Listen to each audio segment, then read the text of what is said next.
Esta semana, o Presidente da Assembleia da República voltou a insistir na ideia de que é preciso valorizar os políticos em Portugal. Em entrevista ao Expresso, José Pedro Aguiar Branco fala em aumentos para os deputados do Parlamento. São declarações que chegam depois de, em novembro, ter sido aprovado o fim do corte de 5% nos salários dos políticos. A proposta partiu do PST, teve luz verde dos partidos de governo, de PS e PAN, abstenção do PCP e votos contra do Chega, Iniciativa Liberal, Bloco de Esquerda e Livre. Entra em vigor a partir de janeiro do próximo ano. É uma proposta que não é consensual dentro do Parlamento, com o Chega a mostrar-se como a força mais opositora do fim do descongelamento dos salários. Mas será que os deputados devem ser aumentados? É a pergunta de partida para o Causa Própria desta semana. Para analisar este tema, juntam-se a nós os deputados Miguel Guimarães, deputado pela Aliança Democrática, e Rita Matias, deputada do Chega. A moderação é dos jornalistas André Maia e José Rafael Lopes. Bem-vindos, Miguel Guimarães, Rita Matias, obrigado por ter aceitado o nosso convite e aproveitamos também para vos desejar desde já umas boas festas. Boas festas a ambos. E antes do debate, vamos aos números. Todos os deputados da Assembleia da República ganham, de forma bruta, uma remuneração base de 3.892 euros e 14 cêntimos. No entanto, aos salários base, aliás, podem ser acrescidas despesas de representação com valores que variam de acordo com as funções desempenhadas dentro do Parlamento. É o cenário para todos os 230 deputados, uma única exceção. O Presidente da Assembleia da República, neste caso José Pedro Aguiar Branco, tem um vencimento superior. Ora, é o ponto de partida para este Causa Própria. Como sempre, começamos com a pergunta que dá o mote ao programa de hoje. Começo por si, Rita Matias. Bem-vinda. Obrigado por ter aceitado o nosso convite. Para si, os políticos deviam ser mais bem remunerados? Antes de mais, bom dia a todos. Cumprimentar também o Miguel, desejar boas festas e boas entradas para 2025 Obrigado. a todos. Obrigado. Dizer que é meu entendimento que no mundo ideal todas as profissões, todas as pessoas possam ganhar mais. No entanto, não vivemos no mundo ideal, vivemos no mundo real, onde um português leva em média 1.000 euros para casa. E por isso, sinceramente, não tenho disponibilidade para discutir aumentos de salários de políticos, quando disse bem que um deputado já leva para casa quase 4.000 euros por mês, que agora vai ser aumentado com 204 euros extra, que leva com o fim deste corte de 5%. Falou em Aguiar Branco. Os portugueses, calhar, não sabem que o Presidente da Assembleia da República recebe 6.555 euros por mês. O Presidente da República mais de 8.000 euros. O Primeiro-Ministro mais de 6.000 euros. Portanto, isto são valores absolutamente pornográficos, tendo em conta aquilo que ganha um português comum. E o argumento que eu mais vejo utilizar contra esta argumentação do Chega é de que melhores salários trazem melhores políticos.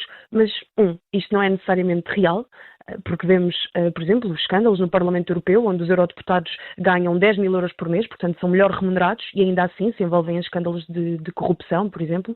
E, no entanto, se um político se envolve na vida pública, se envolve na causa pública, que é este serviço à comunidade, para ganhar dinheiro, então não está a servir com o princípio certo. E por isto acho que não é tempo para falarmos em valorizar monetariamente os políticos, mas se calhar falar no papel que os políticos podem ter para valorizar as instituições democráticas. E aí todos podemos fazer um esforço para sermos mais credíveis na nossa argumentação, para dignificarmos as instituições. Portanto, se Aguiar Branco quiser derivar no seu discurso para essa linha, tem toda a abertura do Chega. Enquanto estivermos a falar sobre valorizar a classe profissional dos políticos, enquanto esquecemos polícias, professores, enfermeiros, sinceramente estamos no caminho errado, parece-nos a nós. Faço-lhe a mesma questão, Miguel Guimarães, bem-vindo. No seu entender, os políticos devem ser mais bem remunerados? Muito obrigado por esta oportunidade, um cumprimento a todos, em especial à Rita também, e desejo-vos desde já um bom 2025.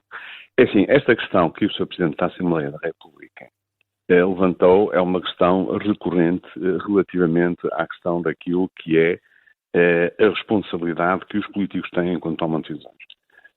Nós, muitas vezes, não temos esta percepção, falamos pouco nisso, não é? Mas um político, quando toma uma determinada decisão sobre a educação, sobre a saúde, enfim, sobre as várias áreas de intervenção do Estado, são decisões que podem afetar milhões de pessoas. E, portanto, nós devíamos ter na política as melhores pessoas possíveis, aquelas com mais competências possíveis, aquelas que, no fundo, estivessem mais qualificadas para a função pública que vão desempenhar ao serviço de um país, que neste caso é Portugal. E é óbvio que, e por isso é que eu acho que o Sr. Presidente da Assembleia da República falou nesta matéria, é óbvio que neste momento os salários dos representantes políticos, e não estamos a falar de deputados só, estamos a falar dos ministros, estamos a falar do Primeiro-Ministro e de outros representantes da vida política, são salários que estão claramente abaixo daquilo que é a média da União Europeia. É verdade que Portugal tem um PIB baixo e, portanto, os salários provavelmente estão adaptados ao PIB do país que nós temos. Mas, tal como a Rita disse, é fundamental perceber que neste momento nós temos várias dificuldades a nível de salários em várias profissões. Por exemplo, eu vou dar aqui um exemplo concreto que acho que vale a pena relembrar. A Direção-Geral da Administração e do Emprego Público, a DGAEP, fez um estudo engraçado que comparou o que aconteceu durante 10 anos naquilo que são o ganho médio mensal da função pública das várias profissões. E verificou-se durante estes 10 anos que, e estamos a falar entre 2012 e 2022, portanto já tem, o último ano já foi em janeiro de 2022, mas mesmo assim dá para perceber que os funcionários, as pessoas que trabalham na função pública não tiveram todos o mesmo aumento. Curiosamente, aquelas que tiveram um aumento maior foram, em termos percentuais, foram os magistrados, os representantes do Poder Legislativo, portanto, onde se inclui deputados, Forças Armadas e por aí adiante. Mas há algumas profissões, eu não posso deixar de o relevar, em que não houve aumento. Ou seja, entre 2012 e 2022, o ganho médio mensal, atenção, estou a falar do ganho médio mensal, que é isto que a DGAEP avalia, foram negativos. Foi o caso, por exemplo, das pessoas que se dedicam à investigação científica e dos médicos. E, portanto, este conjunto global daquilo que são os salários para quem trabalha na função pública, obviamente, tem que ser visto de forma diferente. É verdade que o nosso produto interno bruto é baixo. Nós, se não subirmos claramente o produto interno bruto, dificilmente conseguimos melhorar salários. É um grande desafio e por isso é que este governo propôs tentar aumentar o produto interno bruto também através das empresas, porque as empresas têm aqui um papel fundamental e por isso é que se falou, obviamente, do IRC, por isso é que o IRC é importante também para isto. Rita Matias, ser deputado é uma missão patriótica e, como para qualquer missão, o ideal é sempre ter o melhor dos melhores. Ora, os melhores dos melhores nas respectivas áreas já recebem mais do que os quase 4.000 euros brutos que oferem os deputados neste momento no nosso Parlamento. E apesar de ser uma missão, é também um emprego e ninguém quer perder dinheiro quando muda de emprego. Como é que podemos, então, querer os melhores no Parlamento sem termos uma maior flexibilidade salarial?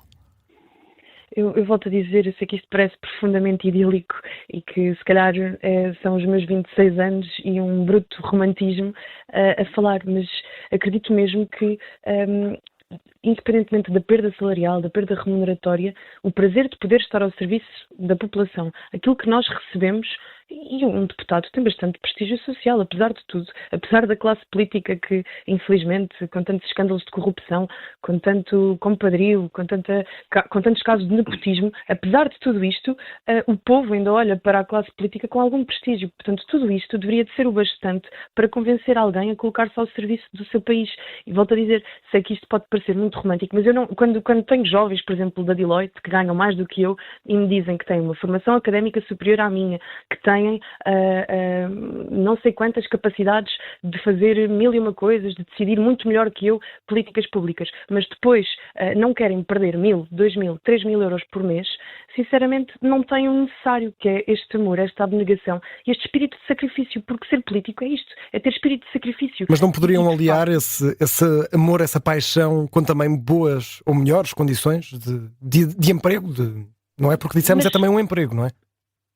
Sem dúvida, mas repare, ser professor também impacta a vida de milhares de pessoas ao longo de décadas. Ao final de uma carreira, se calhar um professor conseguiu impactar mais pessoas do que um deputado médio que nunca suba a ministro, que nunca tenha um papel preponderante na governação do país. E, no entanto, não temos este tipo de discussão para os professores. Nós também deveríamos querer ter os melhores a formar as próximas gerações. Os polícias, por exemplo, que impactam a segurança de populações, de localidades com milhares de pessoas. nós também não discutimos aumentar os salários para termos os melhores profissionais a desempenhar aquelas funções. Pelo contrário, as carreiras também são tão desvalorizadas que infelizmente já nem conseguimos atrair. Por isso eu acho mesmo que é um mau princípio e que se calhar tínhamos que voltar um pouco àquelas virtudes aristotélicas, àquele tempo onde se discutia a democracia na Grécia e onde de facto as pessoas olhavam para a política com este espírito de abnegação. Volto a dizer, se calhar estou muito inspirada pelo espírito cristão de Natal, de que quem não vive para servir não serve para viver. Pode ser tudo muito romântico. No entanto, acredito genuinamente e tenho à minha volta uma série de exemplos. Olha, repare, o líder do meu partido era comentador de televisão, era professor universitário, escrevia livros, tinha uma remuneração bastante mais elevada do que a que tem agora. E, no entanto, não o vejo um dia queixar-se da perda remuneratória e também não o vejo queixar da perda reputacional, porque, de facto, alguém que se predispõe a estar na causa pública tem que estar preparado para a perda reputacional e isto acontece da esquerda à direita. E todos nós contribuímos também para esse clima, às vezes, de hostilidade, de apontar o dedo uns aos outros. Portanto, não vejo ninguém também preparado para ter este tipo de discussão. Acho que valorizar o papel do político não é necessariamente olhar só para a questão salarial, mas olhar também para quem está ao serviço do país de forma genuína, honesta, mas que infelizmente às vezes acaba dentro de uma amálgama, de uma grande gamela onde parecemos que somos todos ladrões, todos corruptos, e aí todos nós podemos fazer um esforço, e faço meia-culpa também do Chega de muitas das vezes ter que refinar, porque certamente nem todos os deputados do Partido Social Democrata se conseguem rever quando o Chega fala em os políticos são ladrões, ou nem todos os deputados do Partido Socialista certamente se sentirão confortáveis com a ligação ao Partido Socialista e à corrupção. Portanto, estou muito mais disponível para esta discussão de melhorarmos a qualidade do debate do que de falarmos em valorizações salariais que não acompanhem o resto do país. Volto a dizer, idealicamente todos deveríamos ganhar mais. No entanto, os melhores não são atraídos necessariamente por características remuneratórias e volto a dar o exemplo dos eurodeputados que têm muito mais folga orçamental do que um deputado. A par do seu vencimento têm as ajudas de custos, outras regalias, sim. Têm outras regalias e, no entanto, também se envolvem em escândalos de corrupção. Vou precisamente falar sobre algumas dessas, não vou dizer regalias, mas alguns dos apoios que os deputados recebem. Miguel Guimarães, de acordo com o Estatuto Remuneratório do Parlamento para este ano, o salário líquido base, como aqui dissemos, é de 3.892,14€, porém 78% dos deputados está em regime de exclusividade, o que significa que recebem mais 409€, para além de despesas de representatividade, outros subsídios, mas é certo que um deputado em regime de exclusividade recebe sempre acima de 4.300€ e que pelo menos mais de 3/4 do Parlamento recebe, portanto, esse valor. Estes valores, um bocadinho superiores, aumentam assim um bocadinho, já não são competitivos o suficiente, até tendo em conta que o salário médio em Portugal, e são números do INE deste ano, é de 1.640€ brutos? Bom, a questão do deputado estar em exclusividade ou não, é verdade. Eu, por acaso, até estou à vontade que eu sou deputado em não exclusividade. Portanto, fico na faixa dos 3.900€, ou o que é. Mas a questão fundamental aqui, e eu estava a ouvir a Rita com atenção, é quando se fala da valorização da profissão, e, portanto, eu estava a pensar nos políticos em geral, não estava a pensar apenas nos deputados, estava a pensar nos ministros, no primeiro-ministro, etc., porque têm uma função até mais, têm uma função executiva. São os que tomam, no fundo, as principais decisões que fazem mexer o país e que levam a que o país cresça ou não cresça. Quer dizer, isto é uma questão crucial. Portanto, tem aqui uma responsabilidade enorme, não é? Mas, independentemente disso, nós, quando falamos da valorização, como eu dizia, estamos a falar da questão dos salários, naturalmente, e, aliás, o Presidente da Assembleia da República falou nisso, mas está-se a falar também da questão das incompatibilidades. E as incompatibilidades têm duas perspectivas, não é? Uma que é a perspectiva da prevenção de conflitos de interesse, de haver um foco maior nas funções públicas e, portanto, a dedicação exclusiva que muitos deputados têm significaria que trabalhariam apenas na Assembleia da República, embora esse possa não ser exatamente o caso, o combate ao tráfico de influências, enfim, e até o próprio exemplo ético em termos daquilo que são as incompatibilidades que possam existir. Mas é verdade que existem argumentos a favor de menores incompatibilidades, que eu penso que o Presidente da Assembleia da República também deixou isso em aberto. Isto é, tentar conseguir atrair talentos, ou seja, maiores em áreas específicas, nomeadamente em áreas técnicas, para dentro das instituições, seja para o Parlamento, seja E Miguel para Guimarães, aí os valores são competitivos o suficiente para fazer isso mesmo, para atrair? Quando há menos incompatibilidade, significa que a pessoa pode ter outra função noutro local, não é? Ou não. E, portanto, se pode ter outra função noutro local, já teria um salário, o salário que tem atualmente, que é um salário que vale o que vale, quer dizer, que se olhado de duas perspectivas diferentes é alto ou é baixo. Isto é sempre possível olhar desta forma. Se nós olharmos para aquilo que é o salário médio nacional, obviamente o salário é alto. Se olharmos para aquilo que é a responsabilidade que as pessoas têm ou para aquilo que acontece no resto da Europa, o salário é baixo. Mas, independentemente disso, a questão das incompatibilidades é sempre uma questão que deve ser discutida e, por isso, muitas vezes segue aquilo que os japoneses chamam de forma engraçada o caminho do meio. Isto é, regras que sejam claras, mas que sejam proporcionais e que, obviamente, distinguem cargos executivos, como é o caso dos ministros, não é? Que têm que ter regras claramente mais rígidas, dado que tomam as decisões sobre matérias fundamentais e, portanto, as incompatibilidades têm que ser maiores, e os deputados ou cargos legislativos, não é?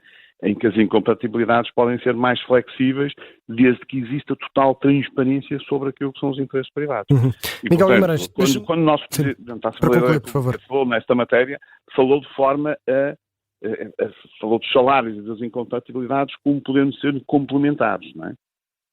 Vamos à Rita Matias e para uma última ronda, e aqui peço um bocadinho o vosso maior poder de síntese para fecharmos. Rita Matias, um relatório de março deste ano da Pordata diz que 62% das pessoas em Portugal não confiam no Parlamento. É um número que está acima da média europeia, que é de 56%. O relatório diz que 8 em 10 dos inquiridos tendem a não confiar nos partidos e nos deputados do Parlamento. Se os portugueses não confiam nos deputados e nos partidos, é desta forma, com os salários mais baixos, que vão passar a confiar mais? Ou, por outro lado, se forem aumentados os valores que recebem os deputados, pode vir a aumentar o número de pessoas mais confiáveis no Parlamento? Penso que não, aliás é a lógica errada, como eu dizia, na lógica da virtude. Se alguém só se aproxima da política para poder ascender socialmente ou para poder ter uma maior capacidade financeira, vem pela lógica errada. E estranho é num país quando o elevador social está tão estagnado que para um jovem, por exemplo, poder subir na vida, poder eventualmente até mudar de classe social, se tenha que envolver na política, está tudo errado. E portanto, volto a dizer, não pode ser nunca o valor monetário que nos aproxime de estar ao serviço de um partido político, de uma autarquia, eventualmente de um órgão legislativo, e é um sinal totalmente errado. É um sinal totalmente errado. Temos que voltar a recuperar este discurso de estar ao serviço do país, independentemente dos custos que nos sejam imputados, porque sejamos sinceros, eu acho que a maior parte dos deputados que são sérios dedicam quase 360 dias do seu ano ao serviço dos seus partidos, ao serviço do Para país. concluir, Rita Matias? Portanto, não há salário, sinceramente, que pague a ausência que nós temos na nossa família, nos nossos filhos, nos nossos maridos, e, portanto, temos que deixar de ter este discurso de aumentar salários só porque sim, enquanto não falarmos de um aumento generalizado, de fazermos crescer a nossa economia do país. Miguel Guimarães, vou insistir neste tema. Que leitura que faz também deste relatório da Pordata e desta questão de ausência de confiança? Apelando ao poder de síntese, Miguel Guimarães. Eu diria que é preocupante porque foram os mesmos portugueses, não respondendo naturalmente à Pordata, que elegeram os deputados que estão na Assembleia da República. Ou seja, foram escolhidos durante as eleições legislativas. Ainda assim, eu julgo que, indo um bocado naquilo que a Rita disse, que de facto ter um cargo na função pública, seja no governo, seja na Assembleia da República, seja num hospital público, seja numa empresa pública, é sempre uma missão que nós estamos a ter ao serviço de Portugal. E, portanto, esta missão a pessoa encara desta forma, independentemente daquilo que é o salário que está a ganhar, porque não tem que obrigatoriamente o que o fazer. Estamos a falar de pessoas que tenham qualidade, pessoas que acrescentem àquilo que é fundamental para o crescimento, ou não. E por isso é que há pessoas que são excepcionais, que estão um tempo no governo e que rapidamente saem do governo ou de outro órgão qualquer do género. E por isso é que nós também temos dificuldade, e já agora a talha de foice, de conseguir reter os médicos no Serviço Nacional de Saúde de que tanto precisamos. Porquê? Porque as condições que estes médicos têm fora são melhores, são claramente superiores em termos globais, não só em termos de salário, mas em termos da própria flexibilidade dos salários que têm, entre outras matérias, o que significa que nós não conseguimos ser competitivos. Portanto, esta Miguel Guimarães, por ter os melhores dentro do sistema, dentro daquilo que é a função pública, é fundamental para o crescimento do país. E esse Miguel Guimarães pode ser o tema, talvez, quem sabe, do próximo Causa Própria. Da minha parte, do André Maia, resta-me apenas agradecer à Rita Matias e também ao Miguel Guimarães, que estiveram frente a frente neste Causa Própria, que regressa para a semana, nas manhãs 360 da Rádio Observador. Obrigado, bom ano. Bom dia, bom ano. Obrigada, bom ano.